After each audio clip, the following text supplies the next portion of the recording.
अस्सलामुअलैकुम बच्चों, मेरा नाम है मिस्टर ख्वारिज़मी। क्या आप मुझे जानते हैं? मैं 9th सेंचुरी का मुस्लिम मैथमेटिशियन हूँ। मुझे फादर ऑफ अलजेब्रा भी कहा जाता है और कुछ लोग मुझे ग्रैंडफादर ऑफ कंप्यूटर साइंस के नाम से भी जानते हैं। तो चलें फिर हम अपनी क्लास शुरू करते हैं। आज हम क्लास 6 की मैथमेटिक्स के यूनिट नंबर 2 होल नंबर्स यानी सही एदाद के बारे में पढ़ें और समझेंगे। स्टूडेंट्स, आज के इस लेक्चर में हम इन टॉपिक्स को समझेंगे जो आपकी स्क्रीन पर दिखाए गए हैं। Number 1, multiplication and division of whole numbers यानी सही एदाद की ज़रब और तकसीम। नंबर 2, लॉज ऑफ मल्टीप्लिकेशन यानी ज़रब के कवानीन। Number 3, multiplication over addition, subtraction of whole numbers यानी सही एदाद की जमा, तफरीक पर ज़रब। तो चलिए स्टूडेंट्स, हम स्टार्ट करते हैं।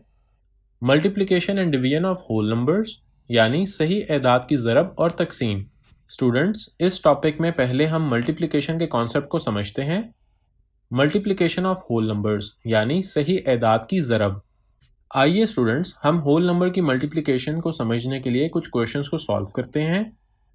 Question number 1, find the product of 74 and 23 यानी 74 को 23 के साथ ज़रब करें। सॉल्यूशन। स्टूडेंट्स, गिवन वैल्यूज़ को मल्टीप्लाई करने के लिए हम इस तरह से लिखेंगे। अब हम पहले 3 को 4 और 7 के साथ मल्टीप्लाई करेंगे। 3 को 4 के साथ मल्टीप्लाई करने से 12 हासिल होगा, तो हम 2 को यहाँ पर लिखेंगे और 1 नेक्स्ट डिजिट 7 पर कैरी चला जाएगा। अब हम 3 को 7 के साथ मल्टीप्लाई करेंगे तो 21 हासिल होगा और कैरी लिया गया 1 ऐड करने से 22 हासिल होगा। अब हम यहाँ पर क्रॉस लगाएंगे क्योंकि हमने 3 को मल्टीप्लाई कर लिया है। अब हम 2 को 4 के साथ मल्टीप्लाई करेंगे तो 8 आएगा और 2 को 7 के साथ मल्टीप्लाई करेंगे तो 14 हासिल हो जाएगा। अब हम इन वैल्यूज़ को पिछले लेक्चर में बताए गए मेथड से ऐड करेंगे तो हमारे पास 1702 आंसर आ जाएगा। Thus, 74 multiplied by 23 is equal to 1702. Question number 2. Find the product of 407 and 115. यानी 407 को 115 के साथ ज़रब करें। सॉल्यूशन। अब हम इन वैल्यूज़ को मल्टीप्लाई करने के लिए भी इस तरह से लिखेंगे। अब हम पहले 5 को 7 के साथ मल्टीप्लाई करेंगे तो 35 हासिल होगा, तो हम 5 को यहाँ पर लिखेंगे और 3 नेक्स्ट डिजिट 0 पर कैरी आ जाएगा। अब हम 5 को 0 के साथ मल्टीप्लाई करेंगे तो 0 ही हासिल होगा, तो कैरी लिया गया 3 ऐड करने से 3 ही हासिल होगा। अब हम 5 को 4 के साथ मल्टीप्लाई करेंगे तो 20 हासिल हो जाएगा। अब हम यहाँ पर क्रॉस लगाएंगे क्योंकि हमने 5 को मल्टीप्लाई कर लिया है।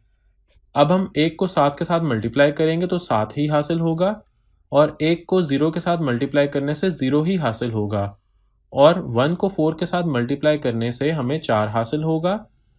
अब हम इन दोनों जगह पर क्रॉस लगाएंगे। अब हम लास्ट डिजिट 1 को 7 के साथ मल्टीप्लाई करेंगे तो 7 ही हासिल होगा और 1 को 0 के साथ मल्टीप्लाई करने से 0 ही आ जाएगा और फिर 1 को 4 के साथ मल्टीप्लाई करने से 4 ही हासिल होगा। अब हम इनको पिछले लेक्चर में बताए गए एडिशन के मेथड से ऐड करेंगे तो हमारे पास 46,805 आंसर आ जाएगा। Thus, 407 multiplied by 115 is equal to 46,805. Question number 3. Find the product of 888 and 56 यानी 888 को 56 के साथ ज़रब करें। सॉल्यूशन। अब हम इस क्वेश्चन को सॉल्व करने के लिए भी इस तरह से लिखेंगे। अब हम 6 को 8 के साथ मल्टीप्लाई करेंगे तो 48 हासिल होगा, तो हम 8 को यहाँ पर लिख लेंगे और 4 नेक्स्ट डिजिट 8 पर कैरी आ जाएगा। अब 6 को इस 8 के साथ मल्टीप्लाई करने से 48 आ जाएगा और कैरी लिया गया 4 ही ऐड करने से 15 हासिल हो जाएगा, तो हम को यहाँ पर लिखेंगे और 5 नेक्स्ट डिजिट 8 पर कैरी आ जाएगा। अब हम 6 को इस 8 के साथ मल्टीप्लाई करेंगे तो 48 आ जाएगा और कैरी लिया गया 5 ऐड करने से 53 हासिल हो जाएगा। अब हम यहाँ पर क्रॉस लगाएंगे। अब हम 5 को 8 के साथ मल्टीप्लाई करेंगे तो 40 हासिल होगा, तो हम 0 को यहाँ लिखेंगे और 4 नेक्स्ट डिजिट 8 पर कैरी आ जाएगा। अब हम 5 को इस 8 के साथ मल्टीप्लाई करेंगे तो 40 आ जाएगा और कैरी लिया गया 4 ऐड करने से 44 हासिल होगा, तो हम 4 को यहाँ पर लिखेंगे और 4 लास्ट डिजिट 8 पर कैरी आ जाएगा।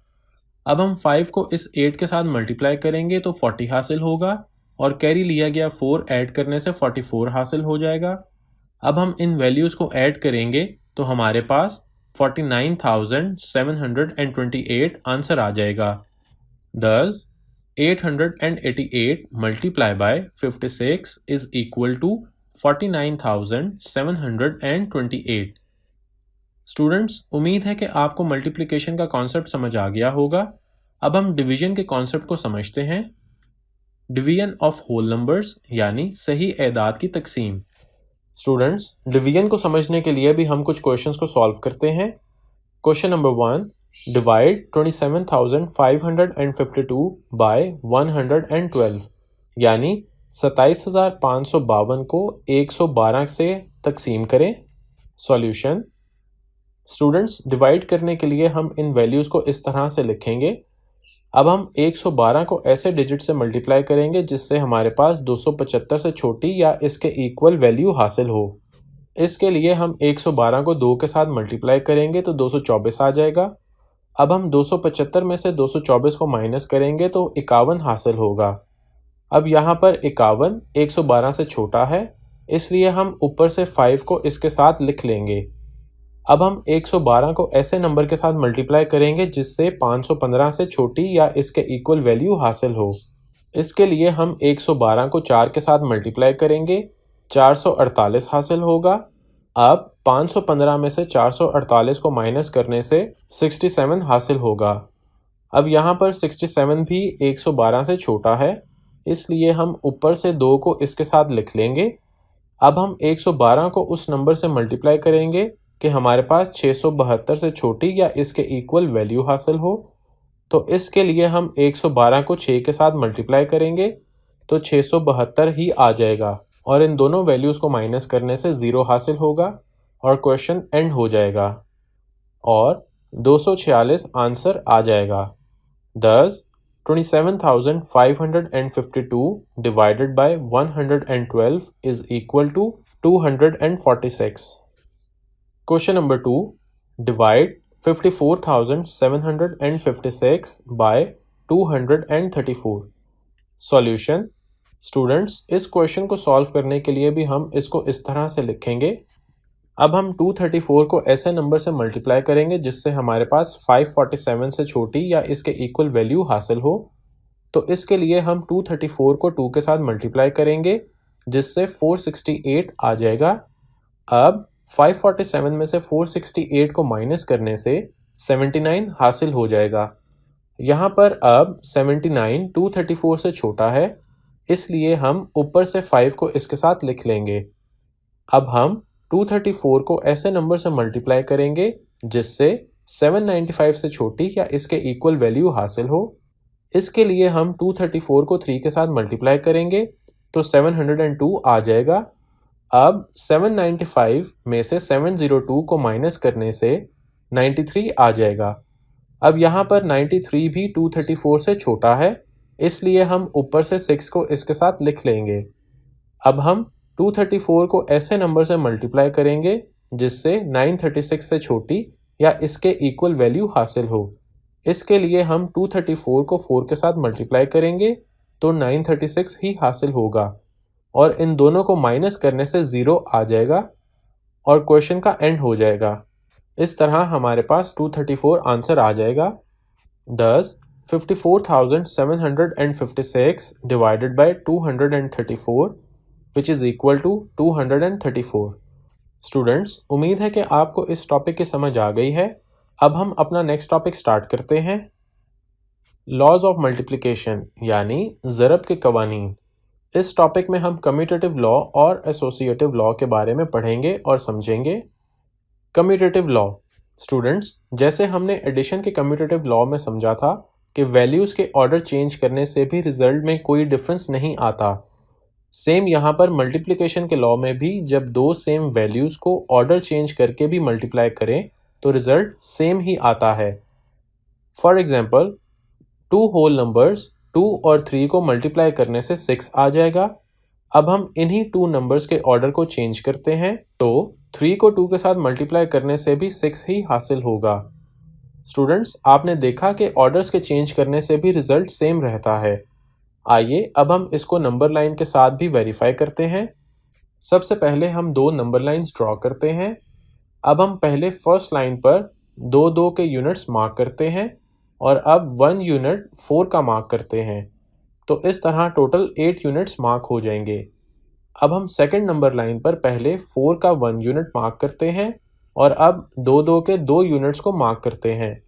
तो इस तरह भी हमारे पास टोटल 8 यूनिट्स मार्क हो जाएंगे। यहाँ पर भी हमने देखा कि वैल्यूज़ का ऑर्डर चेंज करने से रिजल्ट सेम रहता है। So a multiply by b is equal to b multiply by a। इसको हम कम्यूटेटिव लॉ ऑफ मल्टीप्लिकेशन कहते हैं। Associative law. एसोसिएटिव लॉ के मुताबिक कोई भी 3 होल नंबर्स की मल्टीप्लिकेशन में कोई भी 2 नंबर्स को पहले मल्टीप्लाई किया जाता है। फॉर एग्जांपल, हम कोई से भी 3 नंबर 4, 5 और 6 को लेते हैं और इसके लॉ के मुताबिक चेक करते हैं। Bracket open 4 multiply by 5 bracket close multiply by 6 which is equal to 4 multiply by bracket open 5 multiply by 6 bracket close. इस तरह 4 मल्टीप्लाई बाय 5 करने से 20 आ जाएगा और मल्टीप्लाई का साइन और 6 को ऐसे ही लिखा जाएगा। अब यहाँ पर भी 4 और मल्टीप्लाई के साइन को ऐसे ही लिखा जाएगा और 5 मल्टीप्लाई बाय 6 करने से 30 आ जाएगा। अब यहाँ पर 20 मल्टीप्लाई बाय 6 करने से 120 आ जाएगा और यहाँ पर 4 मल्टीप्लाई बाय 30 करने से 120 आ जाएगा। इससे साबित हुआ कि bracket open 4 multiply by 5 bracket close multiply by 6 is equal to 4 multiply by bracket open 5 multiply by 6 bracket close. इस लॉ को हम एसोसिएटिव लॉ ऑफ मल्टीप्लिकेशन कहते हैं। स्टूडेंट्स, एक बात तो नोट कर लें कि कम्यूटेटिव और एसोसिएटिव लॉज डिवीजन के लिए नहीं होते, जैसा कि आप स्क्रीन पर देख सकते हैं। आइए स्टूडेंट्स, अब हम नेक्स्ट टॉपिक की तरफ मूव करते हैं। मल्टीप्लिकेशन ओवर एडिशन या सब्ट्रैक्शन ऑफ होल नंबर्स, यानी सही एदाद की जमा या तफरीक पर ज़रब। इस टॉपिक में हम डिस्ट्रीब्यूटिव लॉ और मल्टीप्लिकेटिव आइडेंटिटी के बारे में पढ़ेंगे। Distributive law. इस लॉ को समझने के लिए हम कोई भी 3 नंबर्स 2, 3 और 4 को कंसिडर करते हैं। अब हम एक नंबर को 2 नंबर्स के सम के साथ मल्टीप्लाई करेंगे। अब यहाँ पर हम पहले 2 को 3 के साथ मल्टीप्लाई करेंगे और फिर 2 को 4 के साथ मल्टीप्लाई करेंगे और फिर इनके सेंटर में प्लस का साइन आ जाएगा। इस तरह हमारे पास ये 6 + 8 आ जाएगा और ये 14 के इक्वल होगा। Thus, we have 2 multiplied by bracket open 3 plus 4 bracket close is equal to 2 multiplied by 3 plus 2 multiplied by 4। इसको हम distributive law of multiplication over addition कहते हैं। इसी तरह ये लॉ सब्ट्रैक्शन के लिए भी होता है। Thus, we have 2 multiplied by bracket open 3 minus 4 bracket close is equal to 2 multiplied by 3 minus 2 multiplied by 4। इसको हम distributive law of multiplication over subtraction कहते हैं। Multiplicative identity. Students, multiplicative identity को हम इन एग्जांपल्स के साथ स्टडी करते हैं। आपने एग्जांपल्स में देखा है कि किसी भी होल नंबर को 1 के साथ मल्टीप्लाई करने से दोबारा वही नंबर हासिल हो जाता है, इसलिए इसको मल्टीप्लिकेटिव आइडेंटिटी कहते हैं। स्टूडेंट्स, आइए अब हम कुछ क्वेश्चंस के आंसर्स को चूज करते हैं। तो ये है क्वेश्चन नंबर 1। एसोसिएटिव और कम्यूटेटिव लॉ किसके लिए नहीं होते? मल्टीप्लिकेशन, एडिशन, डिवीजन या फिर इन सब के लिए नहीं होते? सोचिए और सोचिए। जी बिल्कुल, डिवीजन के लिए नहीं होते। क्वेश्चन नंबर 2, इनमें से कौन सी मल्टीप्लिकेटिव आइडेंटिटी है? जी स्टूडेंट्स, सोचिए। जी बिल्कुल, 1 को एडिटिव आइडेंटिटी कहा जाता है। तो स्टूडेंट्स, ये था हमारा आज का लेक्चर। उम्मीद है कि आपको ये बहुत पसंद आया होगा। अगले लेक्चर में आपसे मुलाकात होगी। तब तक के लिए अल्लाह हाफ़िज़।